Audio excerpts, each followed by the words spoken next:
Bien, muy buenas tardes. En primer lugar, muchísimas gracias a la Escuela de Temuco, nuestro Centro de Estudios Constitucionales, representado por don Álvaro Mesa, que nos ha extendido esta invitación a participar en las 10º jornadas de Derecho Constitucional. Nos hemos encontrado con varios colegas, amigos, ha sido un bonito reencuentro en lo personal y lo académico, muy fructífero. Y también muchísimas gracias a los estudiantes que han participado activamente y que nos siguen acompañando esta jornada de la tarde. Para comenzar a introducir el tema que me han invitado a exponer, quería comentarles que nosotros presentamos un proyecto de investigación a los fondos de investigación de la Universidad Mayor, FIDUM, en mayo de este año, siendo adjudicado para iniciar la investigación el 1 de junio. Por lo tanto, lo que yo les voy a exponer es el proyecto de investigación y algunos de los primeros resultados del proyecto de investigación. Evidentemente, como lo planteaba muy bien la introducción, hay aquí una problemática que tiene un nivel regional y un basamento regional muy fuerte, no solo en el territorio de la Araucanía, sino que en diferentes comunidades donde se localizan los pueblos originarios, tanto en el norte como en el centro como en la zona sur. Y esa problemática fáctica ha tenido un correlato normativo, particularmente con la ratificación y entrada en vigencia del Convenio 169 de la Organización Internacional del Trabajo sobre Derechos de los Pueblos Originarios. Luego, este convenio ha tenido también una bajada normativa en la legislación nacional a través de diferentes mecanismos, que los vamos a explorar sucintamente más adelante, y un desarrollo jurisprudencial bastante nutrido, con sentencias bastante numerosas que, como les vamos a indicar más adelante, nosotros hemos ya comenzado a recopilar un gran número de sentencias vía acción de protección o vía otras acciones jurisdiccionales que utilizan los estándares interpretativos y los derechos consagrados en el Convenio 169.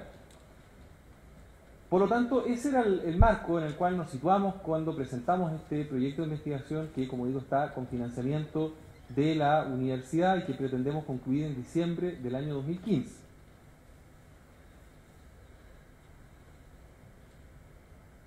El proyecto se centra fundamentalmente en un análisis jurisprudencial, ¿ya? Porque nos encontrábamos frente a la disyuntiva de realizar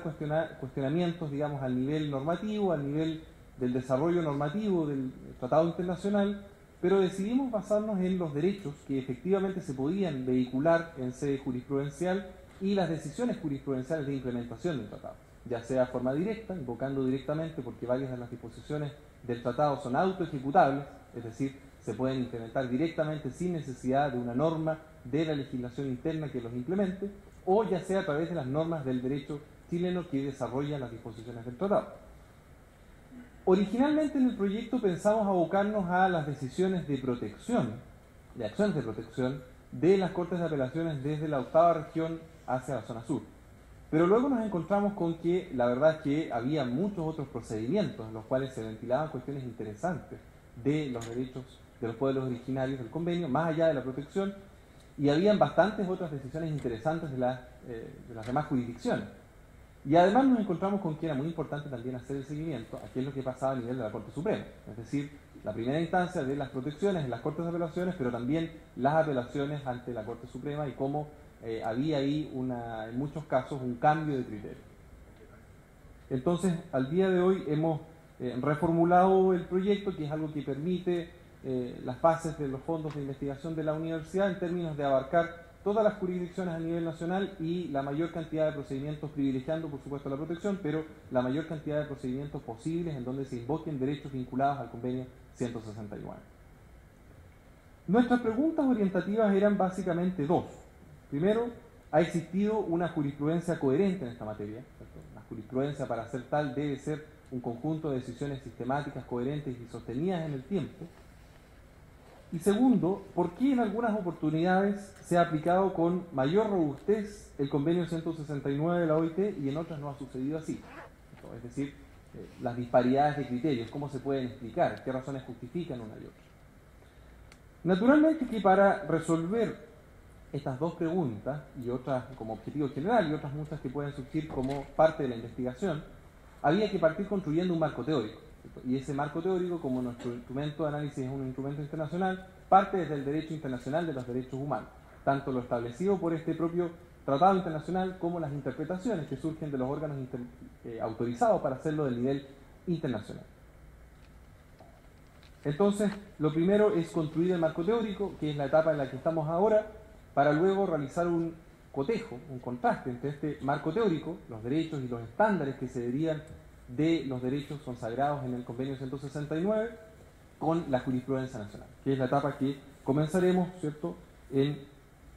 enero o marzo del próximo año, para concluir, en definitiva, viendo cuánto es el nivel de ajuste, ¿cierto?, la correspondencia, la sintonía o no entre los estándares internacionales y la jurisprudencia nacional. Ahora bien, no obstante lo anterior, ¿cierto?, y considerando que estamos en un nivel inicial de este proyecto de investigación, queríamos ofrecerles algunas de las conclusiones preliminares que hemos ido avanzando.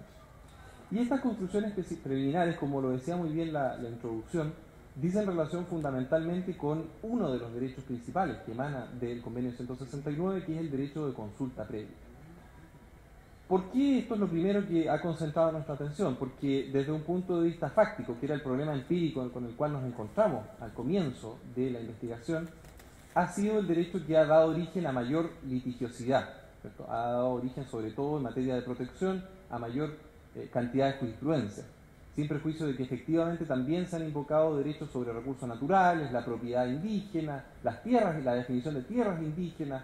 Incluso hay normas sobre el reconocimiento del derecho y la costumbre indígena a nivel jurisprudencial, pero eso es, diríamos, en términos cuantitativos del análisis jurisprudencial, de menor nivel que lo que se ha utilizado el derecho de consulta. Por lo tanto, ahí es donde hemos comenzado, ¿cierto?, el análisis, y por eso queríamos partir por presentarles algunas conclusiones preliminares en este sentido.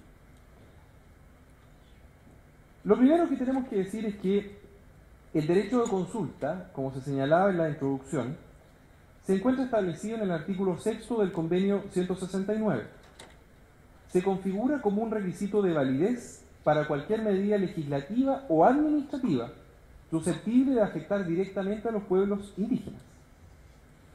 Dicho de otra manera, supone una garantía a la integridad de las comunidades y se justifica en un esfuerzo de estas por redefinir los términos de sus relaciones con otros grupos humanos, ¿cierto?, particularmente con la sociedad política en general.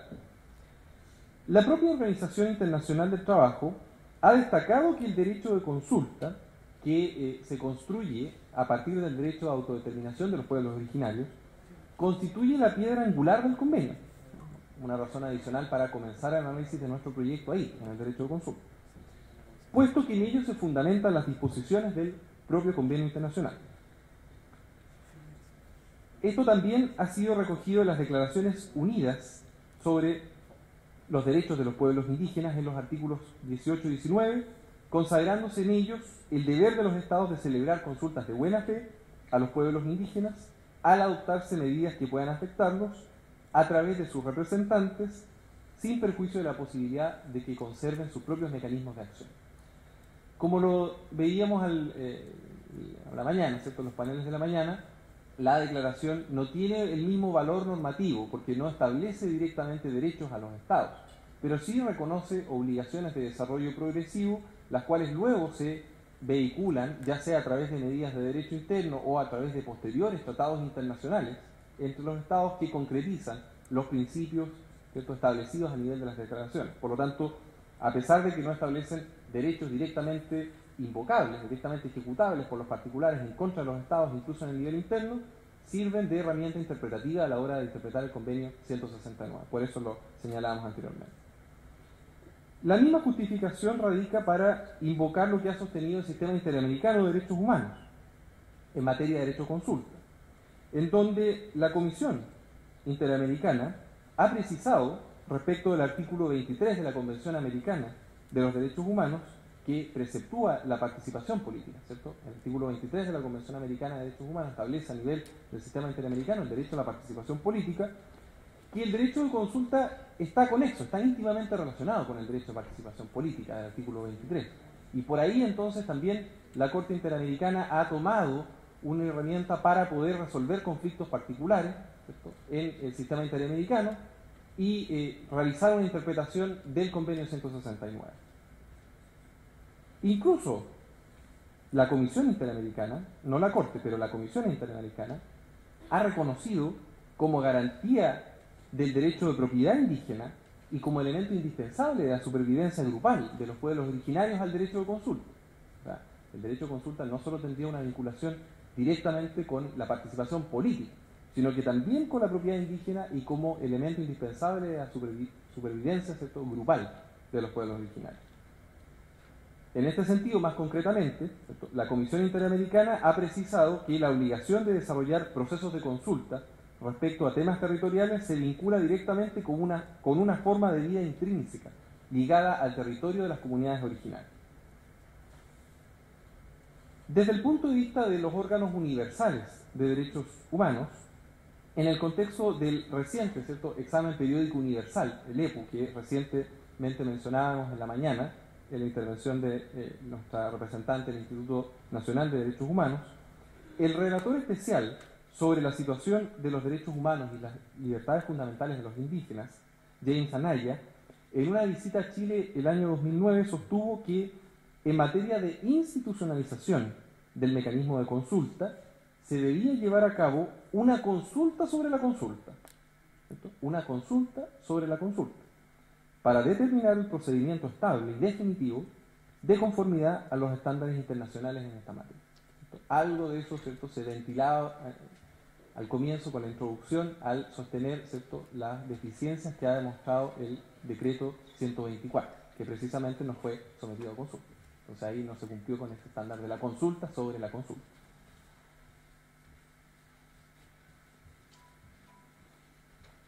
Vamos entonces, a propósito del derecho de consulta, a los estándares del nivel internacional, que eran lo que dijimos anteriormente, lo primero que estamos construyendo en el marco de este proyecto. ¿Qué es lo que nos han dicho entonces los órganos encargados de la interpretación del convenio internacional? La jurisprudencia de los comités tripartitos de la Organización Internacional del Trabajo, constituidos para conocer reclamaciones por incumplimiento del convenio 169, es decir, los órganos estrictamente encargados con la interpretación del convenio 169, ha establecido que el ejercicio de la consulta previa debe hacerse respetando la identidad social y cultural, las costumbres, tradiciones e instituciones de las comunidades involucradas.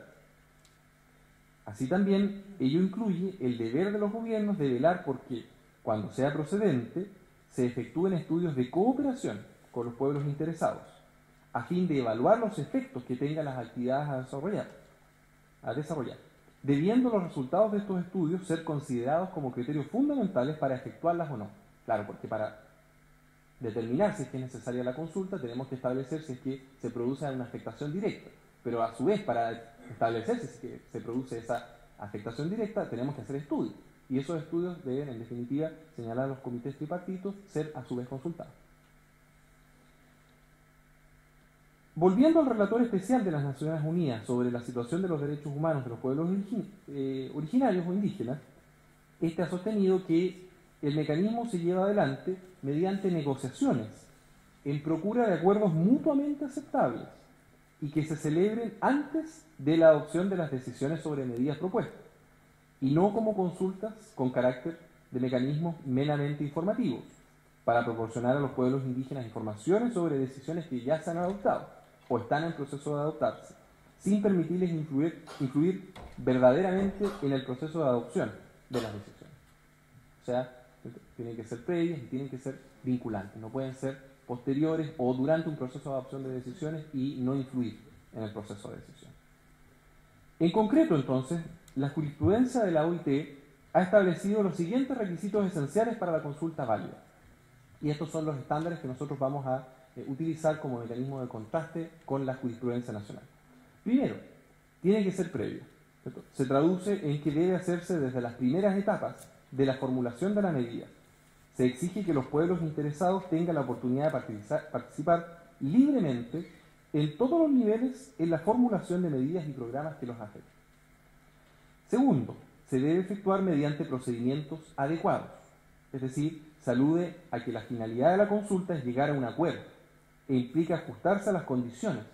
respetando los modelos sociales y culturales de los pueblos originarios. Tercero, se efectúa mediante instituciones representativas, lo cual es problemático, evidentemente, dada la diversidad de culturas entre los mismos pueblos, no pudiendo imponerse un modelo único, sino que se debe cotejar que la institución encargada de llevar a cabo la consulta sea representativa de cada cultura, con el objeto de preservar la integridad étnica de la comunidad. La consulta, en cuarto lugar, debe hacerse de buena fe, es decir, respetando los intereses, valores y necesidades de la otra parte, tomando en cuenta sus circunstancias y las características especiales de determinados grupos. La base es que exista, sostiene la jurisprudencia de la OIT, por ambas partes aceptación de la consulta misma, en un clima de confianza y respeto mutuo. Quinto, debe ser apropiada a las circunstancias, es decir, volviendo a lo anterior, ¿cierto?, no puede responder a un modelo único. Indistintamente, se deben respetar los métodos que cada pueblo hubiese desarrollado, lo que alcanza incluso la participación de las comunidades en decidir la forma en que se hará la consulta, ¿cierto?, lo que decíamos anteriormente, la consulta sobre la consulta. Y sexto, la finalidad de la consulta previa es lograr un acuerdo o arribar al consentimiento. Las organizaciones deben tener la posibilidad de generar un intercambio eficaz de posturas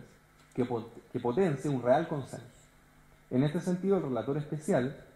para los derechos de los pueblos originarios ha precisado que los pueblos indígenas deben buscar el consenso sobre las medidas propuestas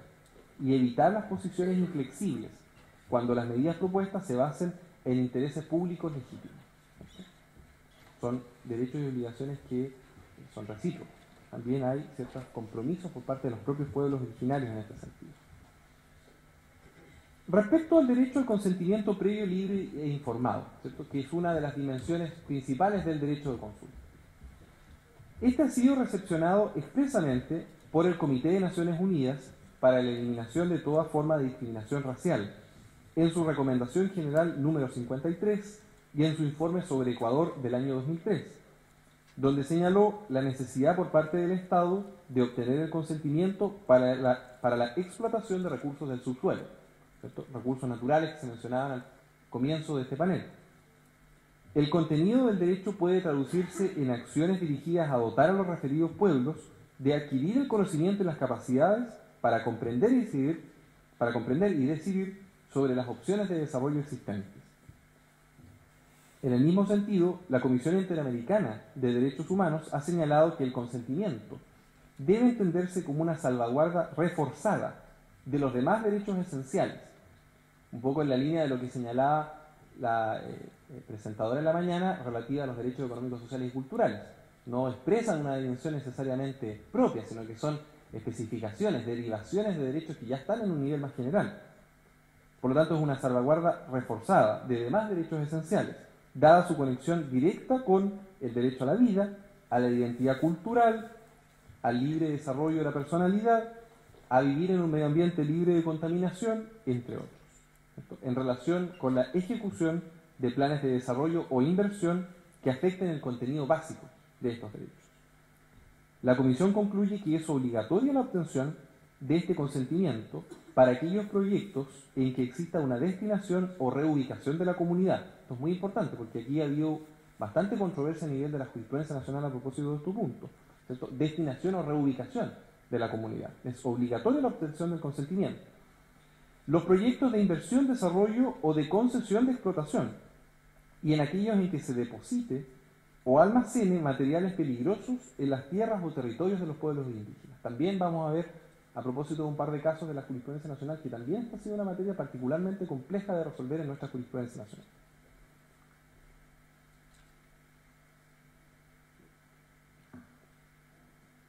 Este es el marco de los estándares internacionales en materia de consulta, tanto del nivel universal como de lo establecido por los comités tripartitos de la OIT, como incluso algunas recomendaciones de la Comisión Interamericana de Derechos Humanos. ¿Cómo se ha incorporado, ¿cierto?, cómo se ha recogido los derechos establecidos en el Convenio 169 en nuestra legislación nacional? Vamos a ver aquí que tenemos tres cuerpos normativos principales. En primer término, las normas del artículo 34 de la ley indígena, que se destaca por una simple recepción de la opinión indígena y una vaga obligación de considerarla, ¿cierto? Obviamente que esto es anterior a la entrada en vigencia del convenio en nuestro país, ¿cierto? Se establecía desde ya una consulta genérica, vaga, sin obligación específica de ser considerada en el artículo 34 de la ley indígena. No se plantea entonces desde la ley indígena la necesidad de un diálogo intercultural, ni se define cómo se alcanza o se alcanzaría eventualmente este objetivo. A su turno, la Ley de Bases Generales del Medio Ambiente, Ley 19.300, establece mecanismos de participación ciudadana en relación a los estudios de impacto ambiental, en el marco del sistema de evaluación de impacto ambiental, los que en cualquier caso son dirigidos a la comunidad en forma genérica, sin considerar procesos adecuados ni específicos a la cultura de las comunidades indígenas, lo cual ya estaría contraviniendo uno de los estándares del Convenio 169. Por su parte, finalmente, y como se mencionaba en la introducción, se dictó el Decreto Supremo número 124 del Ministerio de Planificación, actualmente el Ministerio de Desarrollo Social, que reglamentaría el artículo 34 de la ley indígena, con la finalidad de regular la consulta, disponiendo en su artículo primero la obligación de los órganos de la administración del Estado de escuchar y, cuando se trate en materias que tengan injerencia o relación con las cuestiones indígenas, consultar a los pueblos originarios. Sin embargo, dicha disposición, como ya lo podemos observar, solo obliga a las carteras institucionales que se entienden parte de la expresión administración del Estado, ¿cierto? En concordancia con el artículo primero de la Ley de Bases Generales, la Ley Orgánica Constitucional de Bases Generales de la Administración del Estado. En cambio, el estándar de consulta del Convenio 169 evidentemente se impone respecto de todos los órganos del Estado, y no solo respecto a una parte de ellos, que es la administración del Estado. Al respecto, entonces, además de los cuestionamientos jurisprudenciales que han surgido, desde la doctrina se han levantado por lo menos dos cuestionamientos al decreto 124. Primero, se excluiría expresamente la obligatoriedad de efectuar la consulta a los poderes constitucionalmente autónomos, ¿cierto?, como las municipalidades. Las municipalidades, como órganos constitucionales autónomos, no estarían obligados a efectuar la consulta, sino que podrían hacerlo en la medida en que voluntariamente lo decían. Y lo mismo el Poder Legislativo. Evidentemente que estos órganos podrían someterse al régimen de la consulta siguiendo los estándares del Convenio 169, pero esa sujeción es de naturaleza voluntaria. En la misma línea, se ha sostenido por la doctrina que es un error la exclusión expresa de la consulta indígena obligatoria en materia de proyectos de inversión, lo cual, ya señalamos anteriormente, a nivel de los estándares internacionales, era una de las materias que expresamente debiera ser recogida por medio del derecho de consulta. Además, en nuestro país se agrega el agravante de que los megaproyectos energéticos, mineros, etcétera, son los principales focos de tensión con los pueblos originarios. Y como lo vamos a ver a través de un breve repaso de algunos casos emblemáticos que se han levantado, son los principales focos de tensión a nivel jurisprudencial.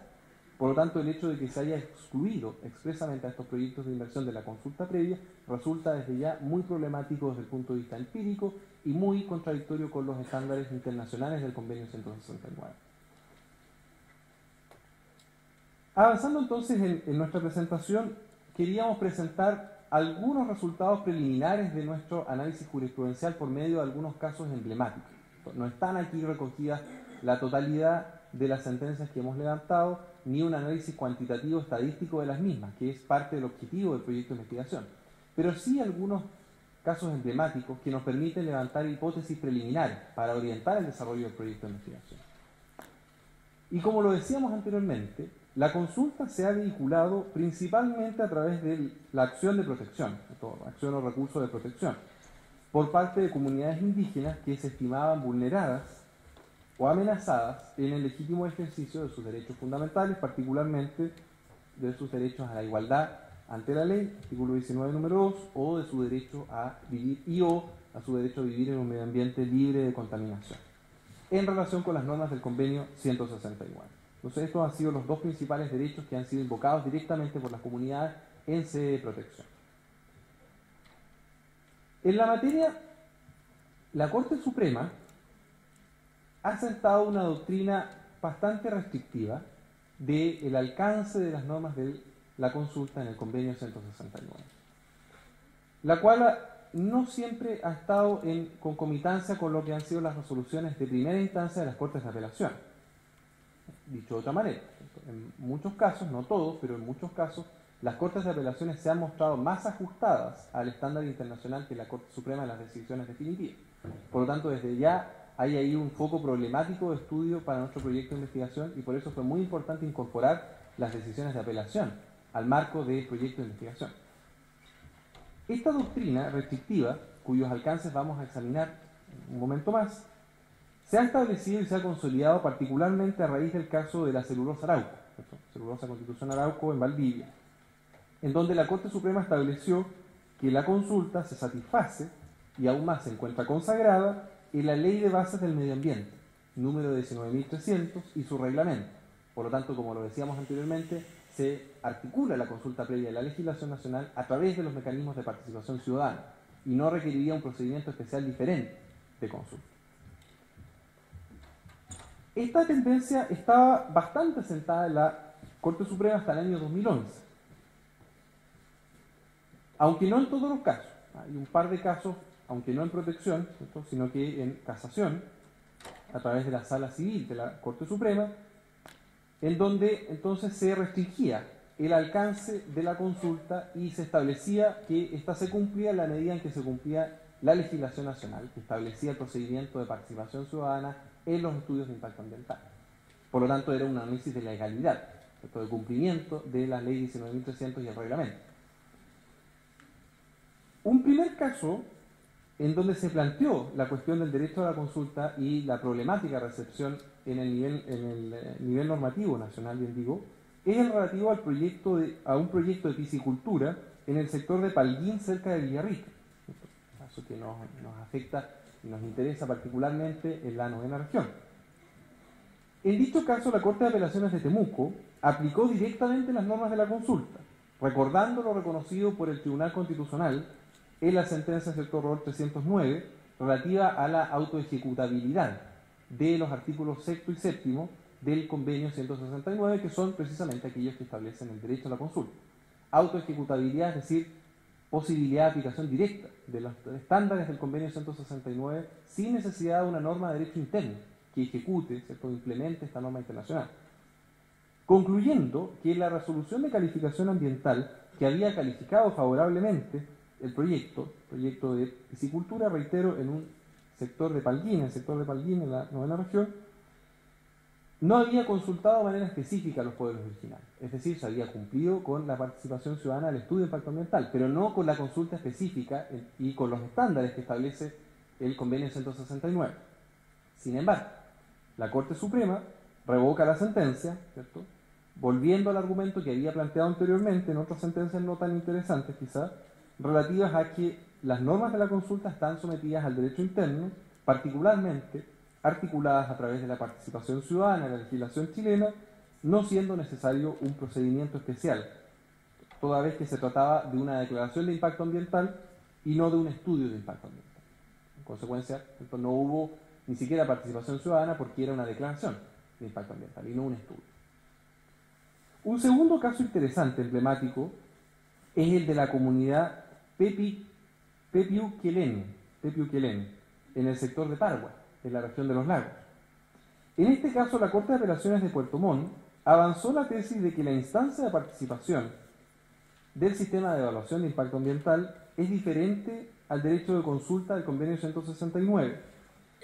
Y además agregó un tema interesante desde el punto de vista de las fuentes del derecho, ¿cierto?, ya que sostuvo que no corresponde supeditar las normas del convenio al derecho interno chileno. Hay una disposición del Convenio Internacional sobre Derecho de los Tratados que establece que los tratados internacionales no pueden un Estado eximirse de su cumplimiento acusando normas de derecho interno. Entonces, razonando en este sentido, la Corte de Apelaciones de Puerto Montt sostuvo que no corresponde supeditar la particularidad de la consulta al cumplimiento de normas de derecho interno. Y además esta sentencia tiene otra particularidad en esta materia, ya que se amplía el concepto de tierra indígena, establecido originalmente en la ley indígena, a los estándares del convenio 169. Es decir, además de incorporar lo relativo al derecho a la consulta, se incorpora lo relativo a los recursos naturales, particularmente la tierra, sosteniendo que la tierra indígena comprende la totalidad del hábitat de las regiones que los pueblos interesados ocupan o utilizan de alguna manera. Esta noción es mayor, esto es más extensiva que la establecida la ley indígena a propósito de las tierras indígenas. En consecuencia, se acogió el recurso precisamente por haberse vulnerado el derecho a vivir en un medio ambiente libre de contaminación de los pueblos originarios. En este caso, la Corte Suprema confirmó la sentencia, reconociendo en consecuencia las limitaciones que se establecieron al desarrollo de este proyecto y la necesidad de abstenerse de contaminar relativas a la empresa recurrida. Sin embargo, en la fundamentación de la sentencia se vinculó la decisión exclusivamente a la legalidad del procedimiento de participación ciudadana del sistema de evaluación de impacto ambiental y se excluyó toda referencia a las normas del convenio 169. Es decir, se llegó a la misma decisión confirmatoria, pero por una vía distinta, una vía de legalidad interna y no de los estándares del convenio 169. Por lo tanto, para los efectos de nuestra investigación, algo completamente diferente a lo que es deseable desde el punto de vista del cumplimiento de los estándares internacionales. Sin embargo, como decíamos anteriormente, no siempre las Cortes de Apelaciones han sido tan diferentes respecto a los estándares internacionales. Por ejemplo, en el caso de la decisión de la Corte de Apelaciones de Santiago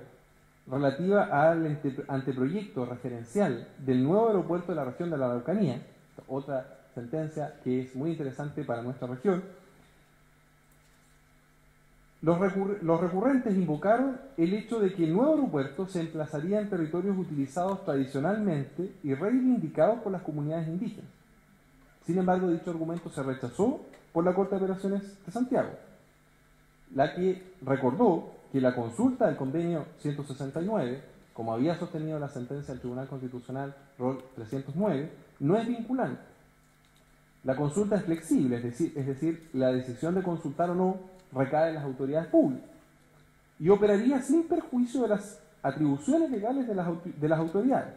por lo que se debe conciliar con la participación de la Ley 19.300 sobre bases generales del medio ambiente, concluyendo que las comunidades indígenas participaron. Se relata en la sentencia de diferentes instancias de participación y de consulta en el procedimiento de evaluación de impacto ambiental, que en este caso era un estudio, por lo tanto pasó por el procedimiento de participación ciudadana del sistema de evaluación de impacto ambiental. Por lo tanto, ahí observamos un caso en donde las Cortes de Apelaciones se apartan del estándar internacional en una decisión que no llegó en definitiva a la Corte Suprema, ¿cierto?, por vía de apelación. Por lo tanto, nos quedamos ahí con la decisión de la Corte de Apelaciones de Santiago. Un último caso, y que es el que mencionábamos al comienzo de la breve reseña jurisprudencial, es el relacionado con el ducto de descarga al mar de los efluentes tratados por la planta de celulosa Constitución Arauco, CELCO, en Valdivia. En dicho caso, la Corte de Apelaciones de Valdivia rechazó la acción de protección de las comunidades indígenas, al concluir que no existió arbitrariedad ni ilegalidad en la actuación de las autoridades ambientales, ya que se habrían ajustado a las normas sobre consulta y participación de los pueblos originarios establecidas en el decreto 124. Es decir, nuevamente se supeditó la consulta previa a una norma de derecho interno, vulnerando el estándar internacional de establecer un procedimiento específico y el estándar del convenio sobre derecho de los tratados de no invocar disposiciones de derecho interno para dejar de cumplir una obligación internacional. La Corte Suprema ratificó esta decisión de la Corte de Apelaciones de Valdivia, considerando, como lo había sostenido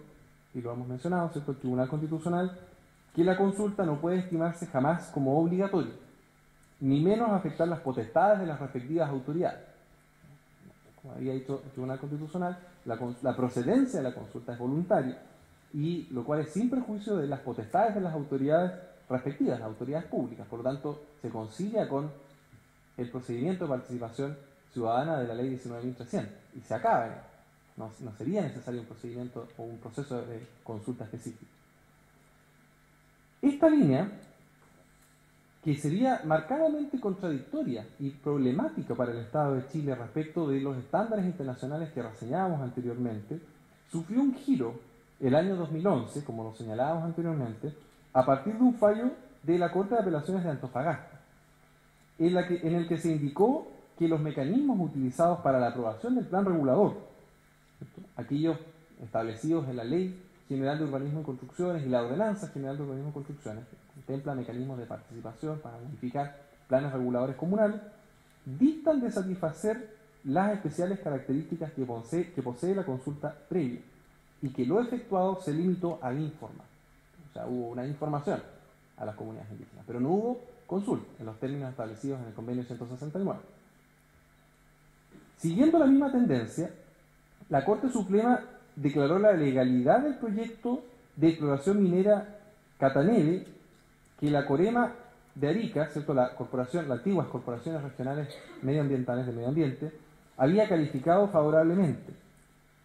a pesar de que no se había realizado un proceso de consulta previa, de conformidad a los estándares impuestos por el convenio 169 de la OIT. Esta es una sentencia posterior al fallo del Plan Regulador de Antofagasta, pero vuelve a la tendencia jurisprudencial anterior restrictiva, para que veamos que la línea jurisprudencial ofrece avances pero retrocesos. Dos casos siguieron, dos casos emblemáticos, hay algunos casos menores entre medio, pero dos casos ejemplares, emblemáticos, siguieron, volviendo a esta tendencia bastante coherente con los estándares internacionales y que vamos a reseñar brevemente, que son los casos del Parque Eólico de Chiloé y del estudio de impacto ambiental del proyecto El Morro. Estos son casos muy emblemáticos que fueron además muy comentados por los medios de comunicación nacional, en donde se volvió a la línea de criticar la participación y la consulta establecida en el decreto 124. El común denominador, porque ambas decisiones son bastante parecidas en su argumentación, el común denominador en estos casos dice relación con el reconocimiento de que la participación ciudadana establecida en la Ley de Bases del Medio Ambiente no satisface los estándares de consulta previa del convenio 169. Igualmente, tampoco el decreto 124 cumple con dicho estándar, ya que se limita el alcance y las formas de la consulta, en términos que no estaban previstos en el derecho internacional de los derechos humanos. En definitiva, sostienen ambas sentencias con razonamientos muy parecidos, no corresponde supeditar los estándares del convenio 169 al derecho chileno, insistiendo en el carácter autoejecutable de las normas sobre la consulta, considerando igualmente que ésta debe hacerse, la consulta, en forma adecuada a las circunstancias, de buena fe y orientada a alcanzar el consentimiento o acuerdo de los pueblos indígenas susceptibles de ser afectados por la medida propuesta. O sea, volvió a recoger exactamente los estándares del derecho internacional de los derechos humanos. Consulta en forma adecuada a las circunstancias, de buena fe y orientada a alcanzar el consentimiento o acuerdo de los pueblos indígenas susceptibles de ser afectados por la decisión. Sin embargo, y esta es una sentencia muy reciente de abril del año 2014, esta nueva línea jurisprudencial que parecía comenzar a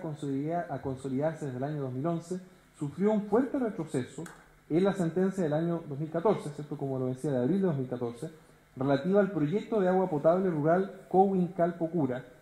en donde se vuelve a rescatar el argumento de que el decreto 124 sería la norma de desarrollo, de implementación del convenio 169, y al que deben someterse los tribunales a la hora de fijar los contornos de la consulta previa. Por lo tanto, volvió a la tesis,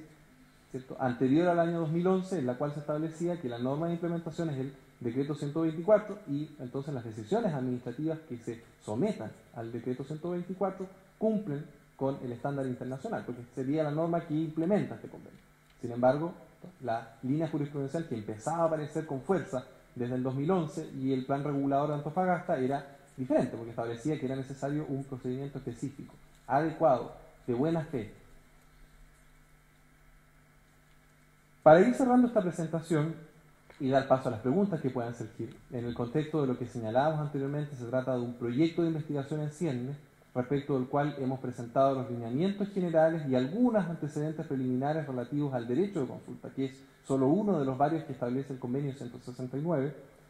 Queríamos reiterar que se pretende indagar entonces en qué medida la jurisprudencia nacional parece equiparar las normas sobre participación ciudadana de la legislación ambiental con los estándares de consulta del convenio 169,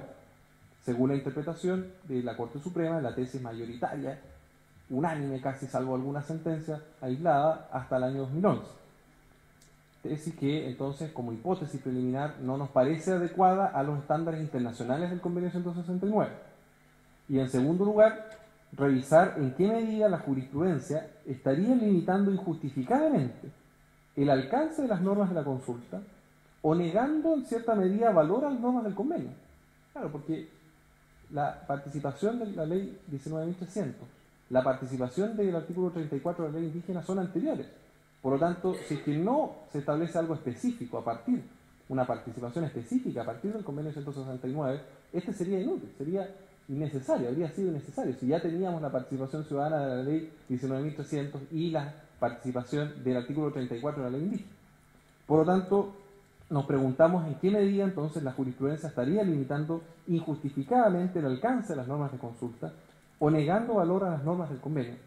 todo lo cual contradeciría, ¿cierto?, la interpretación pro persona de los derechos que debe primar en este ámbito. Este es el proyecto que pretendemos realizar de aquí al año 2014. Esperamos entonces las jornadas del próximo año, probablemente estarles presentando algunas conclusiones más definitivas en torno a lo que es este proyecto. Muchas gracias.